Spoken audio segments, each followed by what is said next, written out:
अव्ययी भाव, अव्ययी भाव एक है ना, प्रथमा का एक वचन है और एक ही पद है। अधिकारो अयम प्राक तत्पुरुषात्, तत्पुरुषः सूत्र आने वाला है जी, उससे पहले पहल तक इसका अधिकार चलेगा।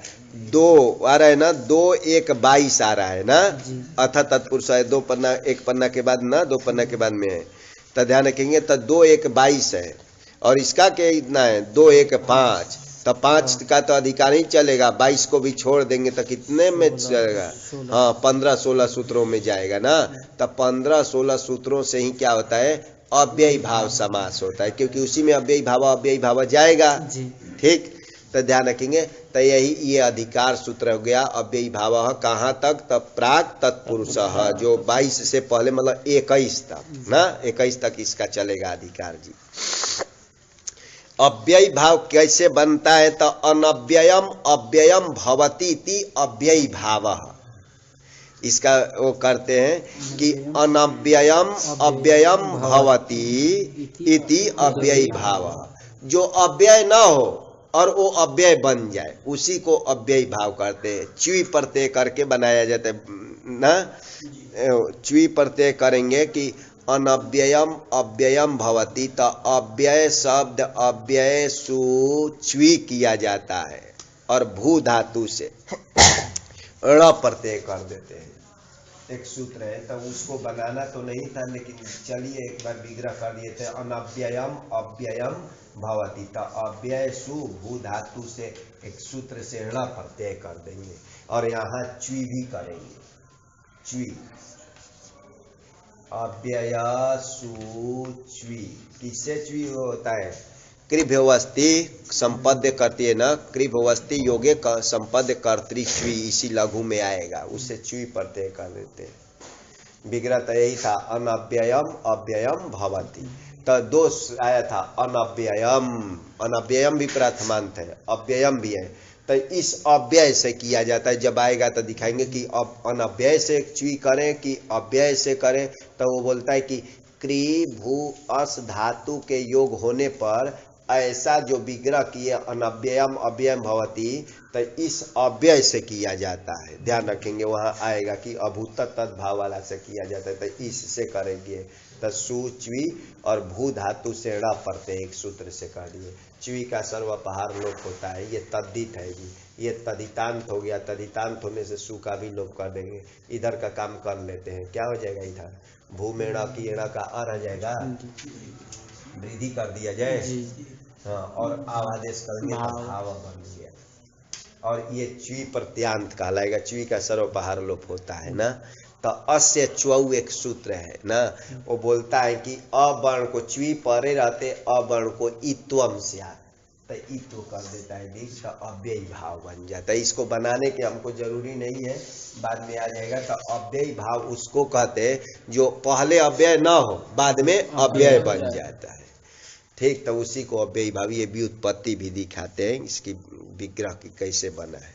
तो चले, अव्ययम विभक्ति समीप समृद्धि वृद्ध्यर्था भावात्यया संप्रति शब्द प्रादुर्भाव पश्चाद्यथानुपूर्व यौगपद्य सादृश्य संपत्ति साकल्यान्त वचनेषु। तो यहाँ वचनेषु तक सप्तमी का बहुवचन, और एक शुरू में आया था अव्ययम, ये प्रथमांत है, प्रथमा का एक वचन। अव्ययम नपुंसक लिंग होगा तभी तो यहाँ अनव्ययम अव्ययम किए थे, प्रथमा नपुंसक ये अव्ययम बनता है, तो ध्यान रखेंगे एक वचन। 2 पद का सूत्र है जी।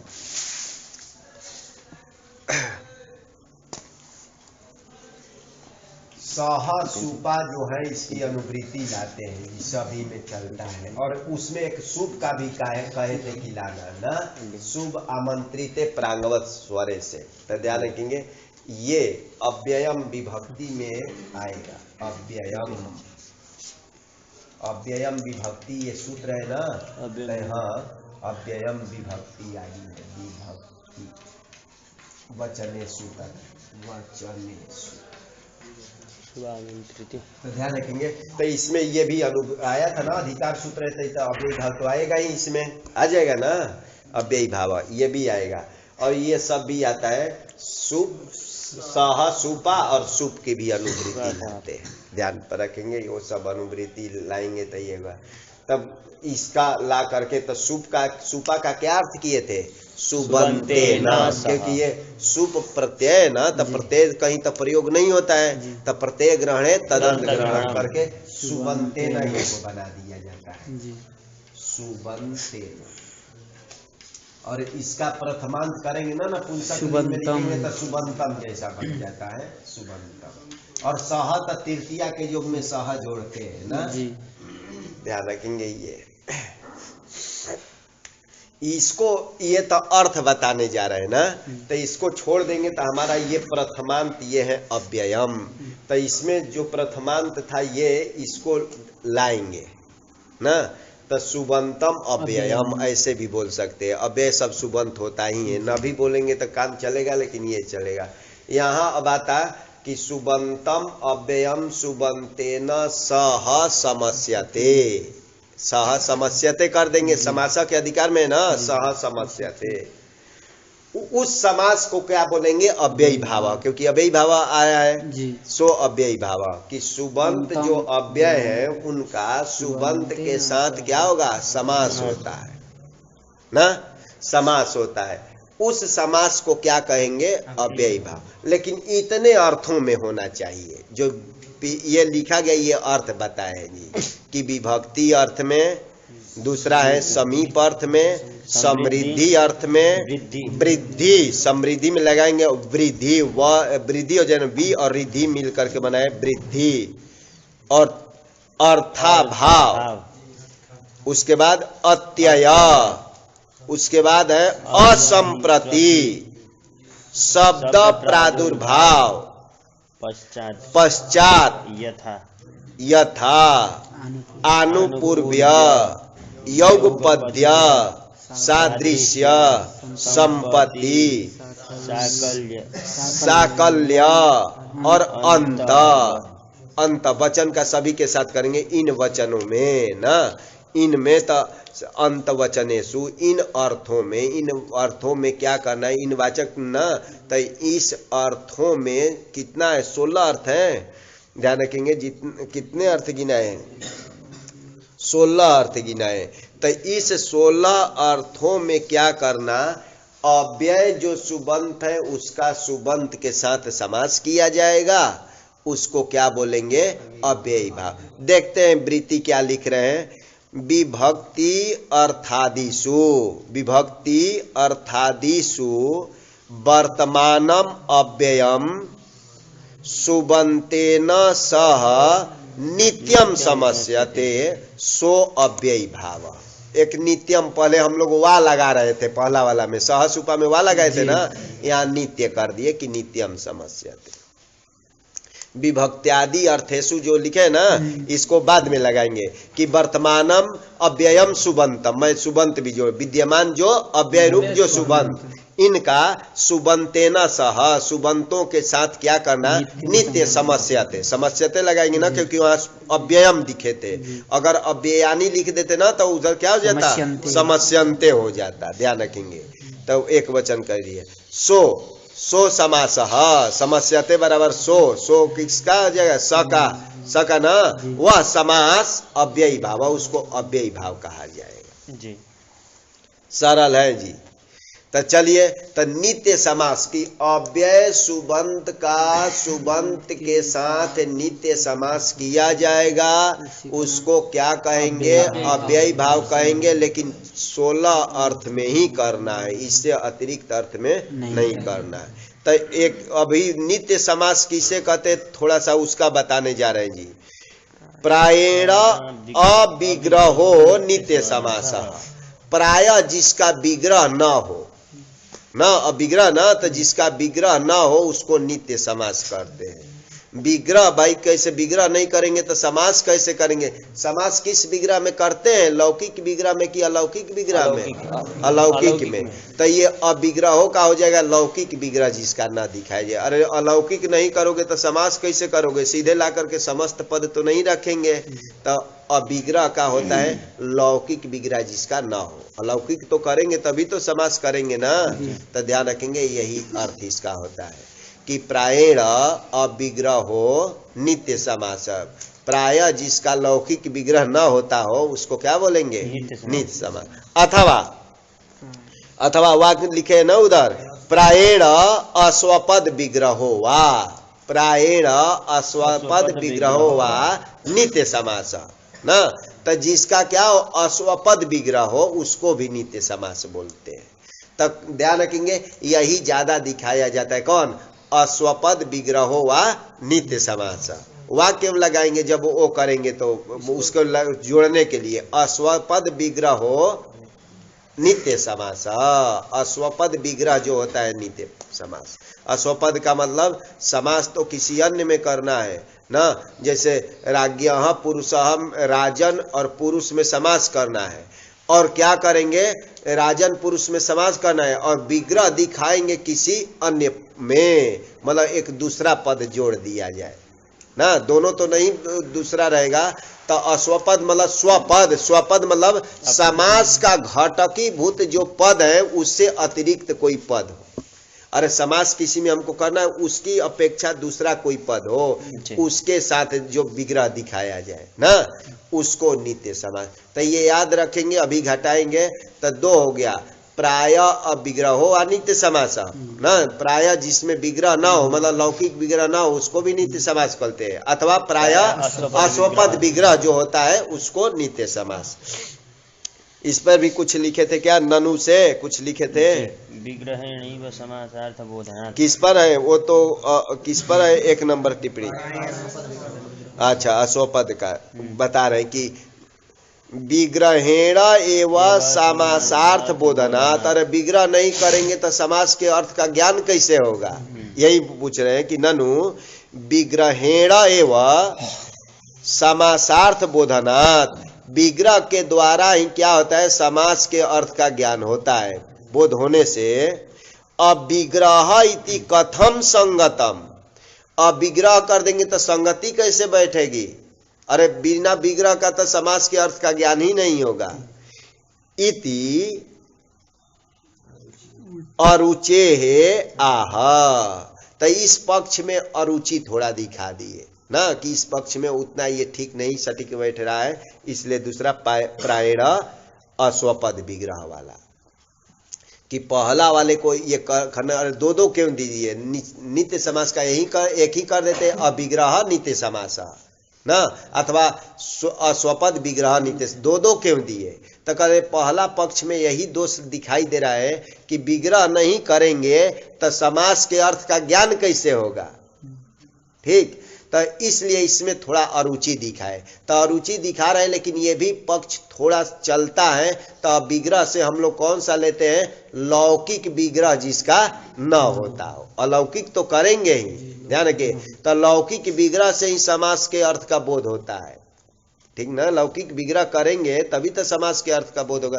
तो यही बोल रहे हैं कि समास के अर्थ के बोध कराने के लिए अगर विग्रह नहीं करोगे तो नहीं होगा। इसलिए इस पक्ष को छोड़कर दूसरा पक्ष क्या है?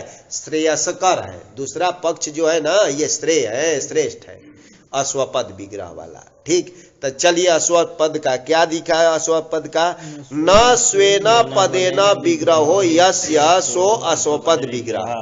स्वेन पदे समझ गए ना, मतलब समास का घटकीभूत जो पद है उसके साथ विग्रह ना दिखाया जाए। पूरा का पूरा नहीं, एक पद हटा देंगे, सब हटाएंगे तब तो कैसे होगा?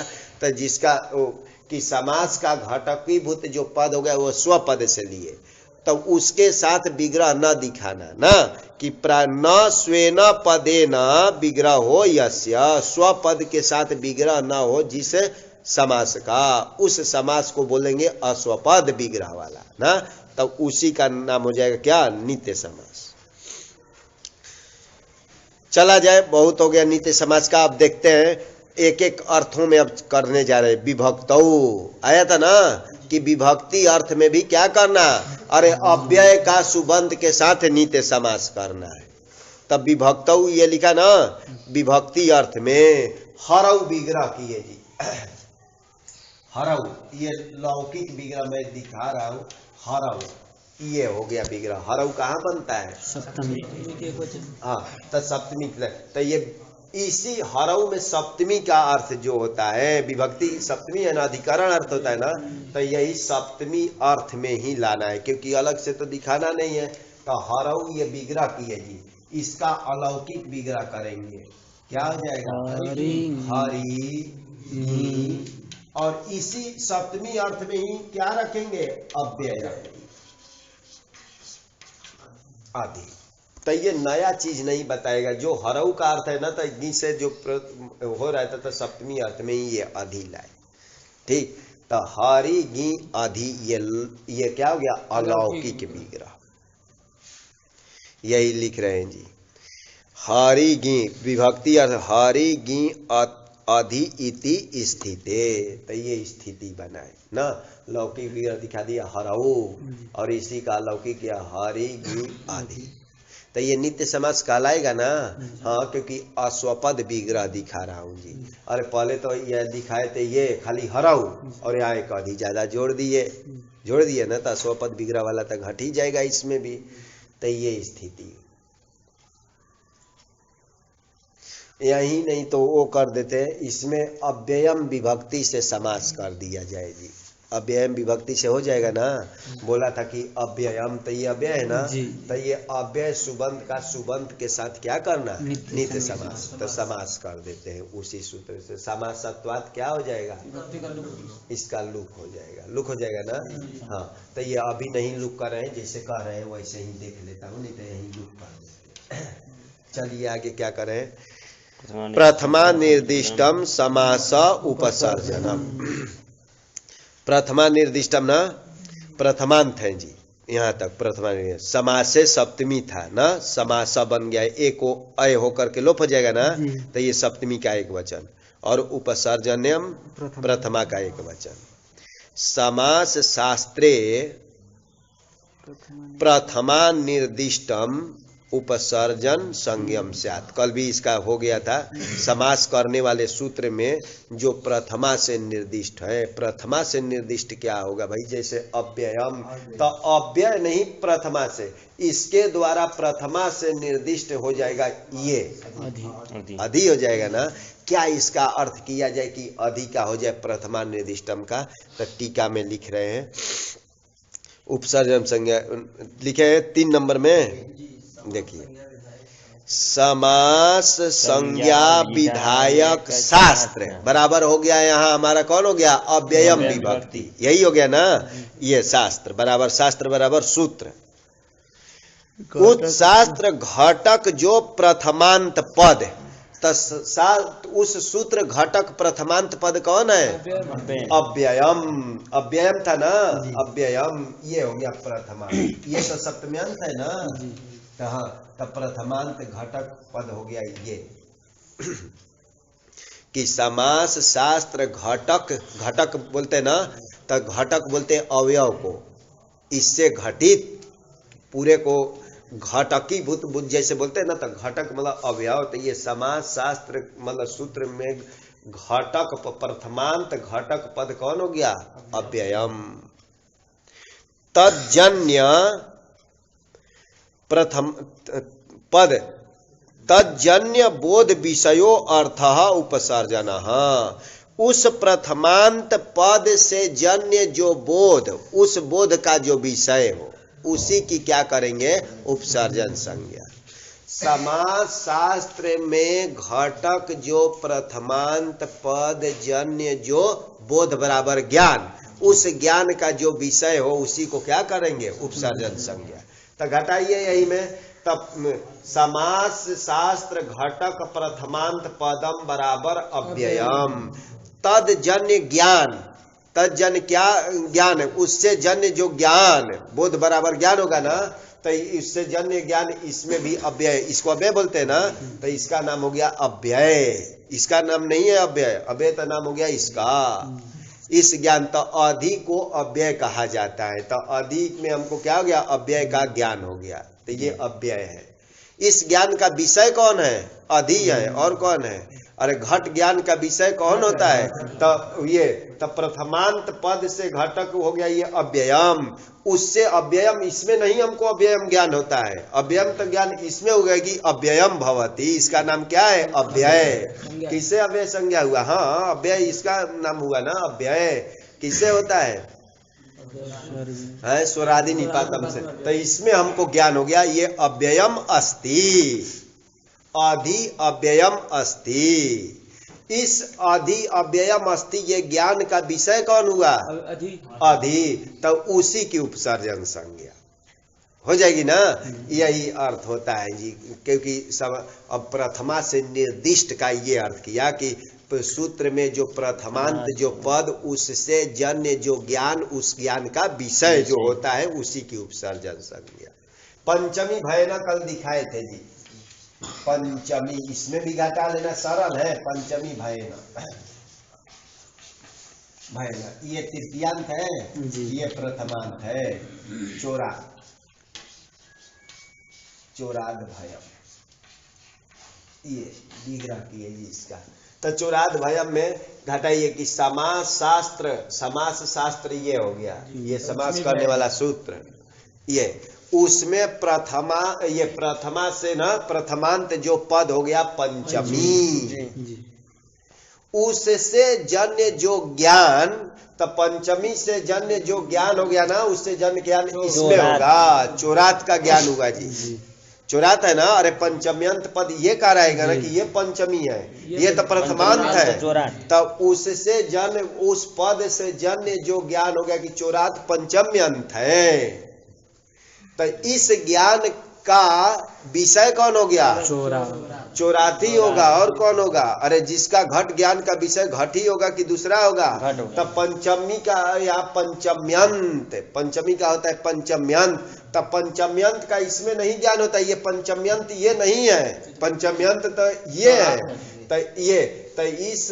प्रथमांत जो पद, उससे जन्य ज्ञान हो गया बराबर पंचम्यंत, चोरात पंचम्यंतम अस्ति, यही ज्ञान होगा ना कि चोरात पंचम्यंतम अस्ति, इसका ज्ञान का विषय कौन हो जाएगा, चोरात, तो इसी की क्या हो जाएगी, अरे उपसर्जन संज्ञा। सरल है ये। और सामान्य रूप से हम लोग बोलते हैं कि पंचमी से जो निर्दिष्ट किया जाए, तो पंचमी से निर्दिष्ट इसको बताया जा रहा है, लेकिन इसकी भाषा में लिखेंगे तो ये होगा कि शास्त्र, समास शास्त्र के घटकी भूत जो प्रथमांत पद, उससे जन्य जो ज्ञान विषयत्व जिसमें जाएगा उसी को उपसर्जनत्व, हम उसी की उपसर्जन संज्ञा करेंगे, तो इसकी हो जाएगी, यहाँ इसकी हो जाएगी। चला जाए मूल में, आइए, नहीं तो टीका में ही लगाएंगे तो सबको समझ में आना चाहिए। उपसर्जनम पूर्वम,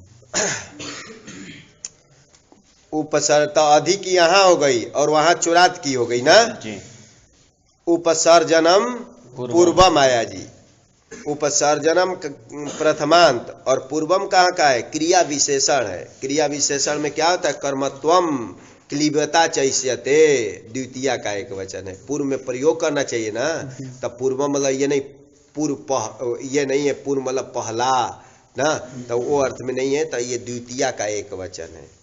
समासे उपसर्जनम प्राक प्रयोज्यम, समास में जो उपसर्जन संज्ञा है उसको पहले प्रयोग करना चाहिए, तो इसका नाम उपसर्जन रखा गया, तो इसको समास में क्या करना चाहिए, पहले प्रयोग करना चाहिए, तो इसको पहले ला रहा हूँ,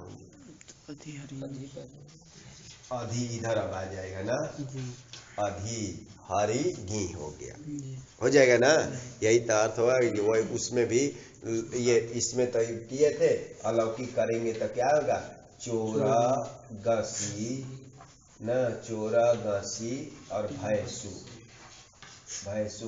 तो इसमें प्रथमा से निर्दिष्ट हो गया था ये ना, तो इसको पहले समास में प्रयोग करना चाहिए, तो ये तो पहले रखते, बाद में भी रखते तो लाकर यहीं रखना पड़ता ना, ये हो जाता है इन सब में।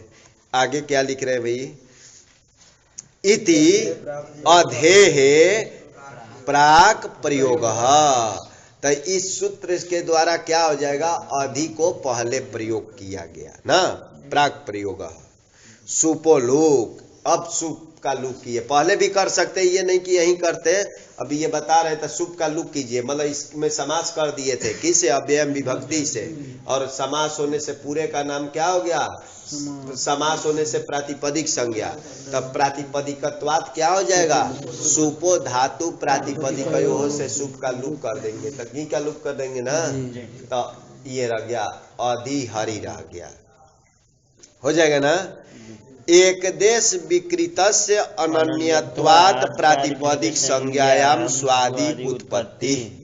अब कह रहे कि इसमें हमको सु लाना है, अपदम हो जाएगा ना, सु नहीं प्रयोग करेंगे, अपदम न परिणीत, तो इसको कह रहे कि इसकी प्रातिपदिक संज्ञा करो, तो किससे प्रातिपदिक संज्ञा करेंगे, कृपा जी समास होने से कहा है, इसका नाम समास नहीं था, समास तो इसका नाम था, यहाँ तक का, यहाँ तक का नाम समास था ना, तब कह रहे कि नहीं एक देश विकृत मनन्यवत लगा दीजिए, कि एक देश जिसका क्रम हो जाता है ना, छिन्ने पूछे स्वास्वैव न तू अस्वह न तू कर्म, तो एक देश हो गया, तो इसको भी समासी मानेंगे, गी गया है ना, और सब तो है ही, तो ये भी क्या हो जाएगा, एक देश विकृत मनन्यवत न्याय से इसको भी समास मान लेंगे, समासत्वात् पुनः प्रातिपदिक संज्ञा करेंगे, प्रातिपदिकत्वात् स्वादि की उत्पत्ति, सु औजस आदि की उत्पत्ति हो जाएगी, तो सु लाएंगे ना, ये स्थिति। आगे स्वादि अव्यय भावश्च इति अव्ययत्वात्, एक सूत्र गया था अव्यय प्रकरण में, अव्यय भावश्च अयम अव्ययम स्यात् गया था ना, अव्यय भाव समास की क्या होती है, अव्यय संज्ञा, तो ये अव्यय भाव समास है ना, तो इसका नाम हो गया अव्यय, गया था ना, अव्यय भावश्च कत्वात् तो सुन का सुन के बाद अव्यय भावश्च आया था, अधि हरि वही उदाहरण भी दिए थे, तो जितने अव्यय भाव समास होते हैं उस अव्यय भावश्च से क्या हो जाता है, अव्यय संज्ञा, तो इसका भी नाम हो गया अव्यय, तो अव्यय होने जाने से सु का किसी से लोप कर दिए, हाँ अव्यय दाप सुपह से क्या कर देंगे, लुक कर देंगे, इसका तो अधि हरि बन जाएगा ना, तो अव्यय भावश्च इति अव्ययत्वात् सुपो लुक, सुप का लुक करेंगे तो अधि हरि, तो जितने भी लाएंगे इक्कीसों भी आएगा, तो इक्कीसों का लुक हो जाएगा ना, तो अधि हरि ही बनेगा, अधि हरि ज्ञानम अस्ति, अधि हरि ज्ञानम अस्ति, क्या अर्थ होगा, अधि हरि ज्ञानम अस्ति है, हाँ बस इतना ही होगा। अरे अधि हरि का जो हरऊ का अर्थ है वही है जी, नया कुछ थोड़े, हरऊ ज्ञानम अस्ति, इतना ही अर्थ होगा ना, तो वो अधि हरि का जो हरऊ का अर्थ है, अरे जो लौकिक विग्रह दिखाए थे उतना ही अर्थ होगा, इसमें नया क्या आएगा, इसी का तो ये अधि हरि बनाए, तो यही अर्थ होगा ना, तो अधि हरि बन जाएगा। ये अव्यय भावश्च एक यहाँ भी आ रहा है, इसी से करना है क्या, अव्यय संज्ञा, उसका नंबर क्या था अव्यय भावश्च का, पहले दिखाए कि अव्यय में उसका क्या नंबर था, और इसका दूसरा नंबर है भैया, सूत्र तो लग रहा है वैसा ही, लेकिन ये नंबर दूसरा है ना, तो ये दूसरा कार्य करेगा, ध्यान रखेंगे, भ्रम ना हो जाए कि वो अव्यय भाव क्या करता है, अव्यय संज्ञा, और ये जो कार्य करेगा ये नपुंसक लिंग करेगा, ठीक, तो देखेंगे नपुंसक लिंग करेगा, तो दोनों का अलग अलग है, तो इसका नाम ये अव्यय ना, तो इसीलिए अव्यय भाव समास का हम लोग विग्रह दिखाए थे, जो अनव्ययम अव्ययम भवति, ये पहले तो अव्यय नहीं था जी, और बाद में ये अव्यय बन गया, इसलिए इसको अव्यय भाव बोला जाता है ना, तो जितने ये अव्यय भाव का क्या अनवर्थक संज्ञा हो गया, कि पहले अव्यय नहीं था, पहले तो हरऊ विग्रह किए थे, चाहे ये हरि गी अधि, उस समय भी अव्यय नहीं था, और जब समास हो जाता है अव्यय भाव तो वो क्या हो जाता है, अव्यय बन जाता है, तो जो पहले अव्यय ना हो बाद में अव्यय बन जाए उसी को अव्यय भाव बोलते हैं। चले जाए आगे, बहुत हो गया। अयम नपुंसकम स्यात् वाला, तो अच्छा इसमें भी लगा सकते हैं, अधि हरि में कौन सा लिंग लाया जाए भाई, तो कौन सा लिंग लाया जाए, कोई वो होना चाहिए, परवल लिंग द्वंद तत्पुरुष, वो एक सूत्र आएगा, पर्वत पर की तरह, हाँ द्वंद तत्पुरुष में, ये तो द्वंद और तत्पुरुष नहीं है, ठीक। तो इसमें कौन सा लिंग किया जाए भाई, इसमें कोई लिंग भी तो आएगा ना। सु लाने से पहले हमको लिंग का निर्णय करना पड़ता है। सु किस अर्थ में आता है, सु किस में, प्रातिपदिका अर्थ में। प्रातिपदिका कौन सा अर्थ में लाते हैं, संख्या में, ध्यान रखेंगे। तो संख्या से पहले हमको लिंग का निर्णय करना पड़ता है कि क्रम से चलता है ना, स्वार्थ द्रव्य लिंग संख्या कारक। तब पहले ध्यान के तो अंतरंग होता है लिंग, अंतरंग लिंग है ना। पहले जो होता है ना अंतरंग है। पहले जाति का ज्ञान होता है, स्वार्थ बराबर जाति, उसके बाद द्रव्य बराबर व्यक्ति का ज्ञान होता है, उसके बाद लिंग का ज्ञान होता है, वो क्रम है ना, तो वो है। उसके बाद संख्या का, उसके बाद कारक का। कौन सा लिंग इसको बनाए, तो करे ये भी देख लीजिएगा। अव्ययी भावस चाहिए क्या, अयम नपुंसकम स्यात्। क्या अर्थ है, अव्ययी भाव जो होता है समास, उसके क्या होता है, नपुंसक लिंग। उसमें क्या होता है, नपुंसक लिंग होता है। तो नपुंसक लिंग, यहाँ कोई भी लिंग कीजिए, नपुंसक भी करेंगे कोई अंतर नहीं आता। पुल्लिंग करो, स्त्रीलिंग करो, चाहे नपुंसक लिंग करते हैं, यहाँ तो कोई अंतर नहीं आता, आगे में अंतर आएगा ना। मान लीजिए नपुंसक लिंग न करके पुल्लिंग भी रखते तो सु तक जाता है किससे, अव्ययादाप सुपा से। नपुंसक भी माने तब भी सु का दोनों से प्राप्त है, किससे, स्वमोर नपुंसकात से भी प्राप्त है, अव्ययी भाव इससे भी, अव्ययादाप सुपा। तो अव्ययादाप सुपा से ही करते ना। तो कोई अंतर यहाँ नहीं आएगा, आगे में इस सूत्र का काम आएगा। देखा सूत्र आ रहा है ना, पुनः उससे पहले सूत्र करने से पहले उसका वृत्ति में देखेंगे। गाहा पाती इति गोपाहा बना रहा हूं। गाहा पाती, इस वृत्ति में क्या लिखा है, गाहा पाती इति गोपाहा, ओ पहले बना रहा हूं। गाहा पाती, विश्वपाहा जैसे बनाए थे, विश्वम पाती, वैसे ही गाहा पाती, ये विग्रह किए। गाहा पाती, तो कौन सा प्रत्यय किया जाए, विश्वपा में क्या करते थे, वैसे ही यहाँ कोई विग्रह के लिए अलौकिक पहले विग्रह कीजिए। इसका क्या हो जाएगा, गो सस, सस में बन जाएगा गाहा। कहाँ बनता है सस में, अच्छा, तो सस में बनता है। तो सस से पहले क्या लाना है, यहाँ वो ये करते हैं तो क्या होता है, आम किया जाता है ना। आम गोगस कर देते, अरे जैसे वो कुंभम करोती, कुंभ गस कर देते, अम की जगह क्या करते हैं, तो सस के बनता है। तो सस की जगह आम लाएंगे। पा धातु से बीच प्रत्यय कर देंगे, बीच ना। वैसे ही तब विश्वम पाती, तब विश्वम में विश्व अम न ला करके क्या लाते हैं, गस लाते हैं। जाएंगे जहाँ ऐसे करते हैं, क्योंकि इसको देख करके आम आया है। ऐसे तो गो सस पा, जब बीच करेंगे ना, बीच प्रत्यय, तब यहाँ सस की जगह क्या हो जाएगा, आम। किससे होता है, कर्तृकर्मणो हो कृति, बार बार बताए ना है, वो आता है ये अन्यभ्योपि दृश्यन्ते, ऐसे करते हैं कि उससे। लेकिन यहाँ आतो मनिन क्वनिप बनी पश्च एक सूत्र है, उसी से हो जाएगी। आदंत धातु से च से विच भी लाते हैं, ठीक। तो एक सूत्र है उससे बीच है, इसमें नहीं है सूत्र। आनो मनिन क्वनिप बनी पश्च, चकारात बीच भी ओ, और इससे आदंत धातु है इसलिए। और इनसे अन्य में भी देखा, वही एक सूत्र आता है ना, अन्योभ्योपि दृश्यन्ते। तो अन्य होता है, ये तो आदंत है, उससे बीच कर दिया जाए।